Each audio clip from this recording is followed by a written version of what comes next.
Kalau memang itu karena sandarannya harus dalil ya.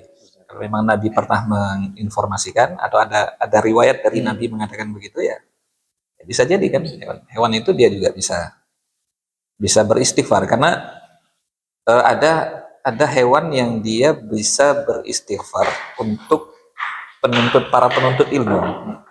Kan Nabi pernah mengatakan inna talibal ilmi yastaghfiru kullu syai' hatta al-hitanu fil bahri. Orang-orang yang menuntut ilmu itu maka akan beristighfar untuknya. Yastaghfiru lahu kullu syai', akan memohonkan ampun untuknya segala sesuatu. Sampai kemudian ikan-ikan yang ada di kedalaman samudra. Jadi mungkin saja kemudian kalau hewan itu apa dia berdoa atau apa saja. Tapi jangan dijadikan landasan juga. Iya. Ya, pasti kita berbuat baik kepada hewan juga salah satu sedekah kan. Iya. Dan itu mungkin bisa begini, kalau seseorang itu mengharapkan dilapangkan rezekinya dari situ, itu bisa dianggap sebagai bentuk ketakwaan. Kan tadi yang menjalankan perintah, memenuhi hak hewan, itu kan menjalankan perintah, itu bagian dari ketakwaan. Sementara di Al-Quran dikatakan, wa may yattaqillaha yaj'al lahu makhraja wa yarzuqhu min haitsu la yahtasib. Siapa saja yang bertakwa kepada Allah, maka Allah akan berikan dia jalan keluar dan memberikan dia rezeki dari arah yang tidak dia sangka-sangka. Nah, bisa juga kita niatkan ini kita berbuat baik kepada hewan sebagai bagian dari perintah Allah. Nah, ketakwaan kita melalui itu.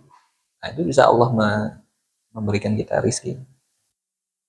Makanya mungkin teman-teman di rumah kalau punya kelinci, punya peliharaan apapun, itu segala sesuatunya harus dipersiapkan dengan baik kan ya. Iya, Jadi kayak misalkan kandangnya, kondisi suhunya itu harus seperti apa. Jadi jangan sampai udah tahu yang menjolimi, udah tahu kelinci itu udah besar ya kan, ukurannya 1 meter tapi kandangnya cuma 50 cm. Kan itu kasihan, menyiksa. Itu menyiksa. Nah, syariat itu memberikan ini kewajiban kita berbuat ihsan, berbuat baik kepada hewan. Innallaha katabal ihsana fi kulli syai'. Allah itu menetapkan mewajibkan berbuat ihsan pada segala sesuatu. Sampai Nabi mengatakan fa idza dzabhtum fa ahsinu dzibhah. Kalau engkau menyembelih hewan maka berbuat ihsanlah dalam menyembelih. Artinya tidak boleh menyiksa.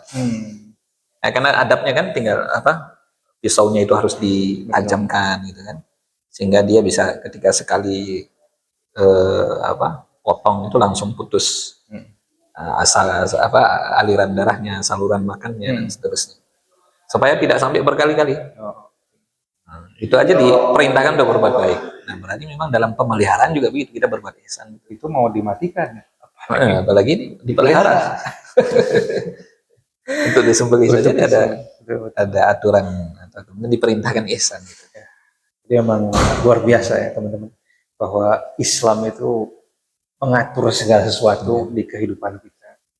Jadi kalau yang masih meragukan Islam, kayaknya harus dipertanyakan lagi nih ya, ilmuannya. Jadi dan Ismail pernah ini kan, mungkin Ustaz pernah baca atau belum? Pernah lihat di TikTok tuh ada TikToker gitu, dia bawain buku kitab bahasa Arab itu khusus ulama membahas tentang kucing. Pernah dengar nggak? Iya. Ada ya? Nggak ada. Bahwa sampai ulama kita itu membahas hewan sampai segitu itu. Padahal kucing. Iya. Jadi banyak sebenarnya kitab-kitab yang ditulis oleh para ulama yang itu hanya bicara tentang hewan saja. Ada misalnya kitab Hayatul Hayawan, kitab tentang hewan-hewan. Itu para ulama menjelaskan hampir semua jenis hewan beserta dengan hukumnya, termasuk memeliharanya dan seterusnya. Jadi ada ada kajian tersendiri. Kalau di dalam fikih itu ada bab tersendiri tentang hewan, termasuk tadi ya hukum memeliharanya boleh atau tidak. Kalau sudah dipelihara itu bagaimana adabnya. Kemudian ada hewan yang boleh diburu, boleh tidak.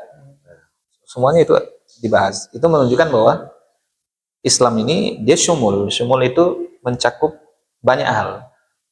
Tidak ada sesuatu pun di dalam kehidupan kita itu yang tidak diatur dengan Islam. Nah, Allah sudah mengatakan eh, apa namanya? Kami menurunkan wa nazzalna 'alaikal kitaba tibyanan likulli syai'. Kami menurunkan Alkitab Al-Qur'an itu tibyanan likulli syai'. Itu sebagai penjelas terhadap segala sesuatu. Jadi sebenarnya apa yang kita lakukan di dunia itu ada hukumnya. Islam mengatur itu. Nah, para ulama itulah yang menjelaskan secara detail di dalam karya-karya mereka. Iya, sampai sedetail itu gitu. Iya. Kan saya kaget gitu. Ada apa? Mana ada gitu. Maksudnya kalau kita berpikir secara dangkal mungkin kita mikirnya gini, ngapain? Iya kan? Iya, iya. Ngapain itu ngurusin ulama nulis tentang hewan gitu kan? Kayak gak ada.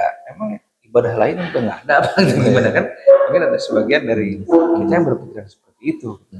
Karena ternyata ya Islam itu memang seluas itu dan sepenting itu untuk memberikan kaidah-kaidah bagaimana hubungan kita dengan hewan. Makanya ulama sampai seperti itu. Intinya semua yang berkaitan dengan kehidupan manusia mesti dijelaskan hukumnya. Kenapa harus dijelaskan dari hewan dan hukum-hukumnya? Karena itu kaitannya dengan kehidupan kita kan. Kita memanfaatkan, kita mengkonsumsinya, kita mengambil, memeliharanya, itu kan kaitannya dengan perbuatan manusia itu. Maka perlu dijelaskan. Tapi kan nanti kalau yang dijelaskan di dalam Islam itu hanyalah hukum atau kemudian yang kaitannya dengan perbuatan manusia, dengan pemanfaatannya. Tapi berkaitan dengan jenisnya, misalnya metabolismenya, nah itu sudah masuk. Nah, Islam tidak menjelaskan itu. Nah, itu sudah masuk ke dalam ilmu pengetahuan yang sifatnya universal.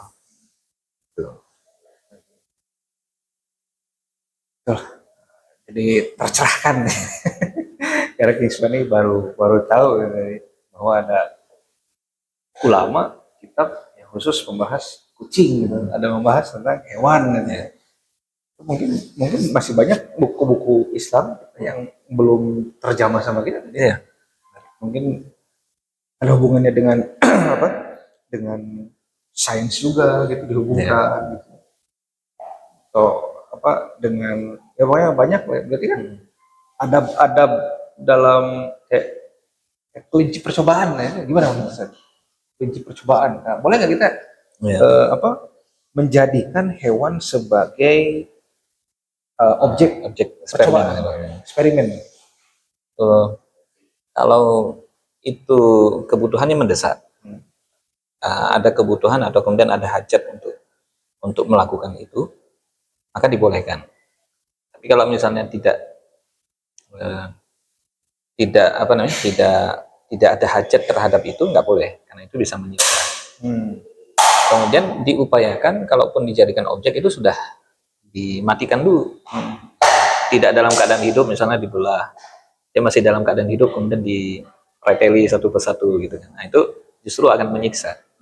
Jadi boleh dimanfaatkan setelah hewannya dimatikan, ya dalam keadaan mati, kemudian baru dijadikan objek percobaan itu. Ya, pokoknya kalau ada hajat yang lebih penting gitu. Iya. Boleh. Tapi kalau hanya sekedar coba-coba jangan. Apalagi belum tahu ilmunya ya. Berarti yang boleh melakukan percobaan itu ya ilmuwan. Karena itu jelas nanti maslahatnya jelas. Kalau kita iseng-iseng aja nih pengen tahu dalamnya, nggak boleh. Karena kalau sekedar ingin tahu dalamnya, kita tinggal merujuk kepada para ahli. Tinggal buka buku kan banyak buku kan informasi. Di zaman sekarang ya, sekarang itu sudah banyak. Ya, terima kasih banyak Ustaz. Ya. Itu aja teman-teman pertemuan kita kali ini. Jadi kalau ada teman-teman yang mau ingin bertanya terkait dengan hewan dan hukum Islam, mungkin nanti kita tulis saja di kolom komentar. Nanti kalau ada pertanyaan nanti kita ketemu lagi ya. Ya, insyaallah. Membahas pertanyaan-pertanyaan teman-teman. Terima kasih semuanya. Salam terbit. Assalamualaikum warahmatullahi wabarakatuh. Syukran Ustaz. Jazakallahu khairan.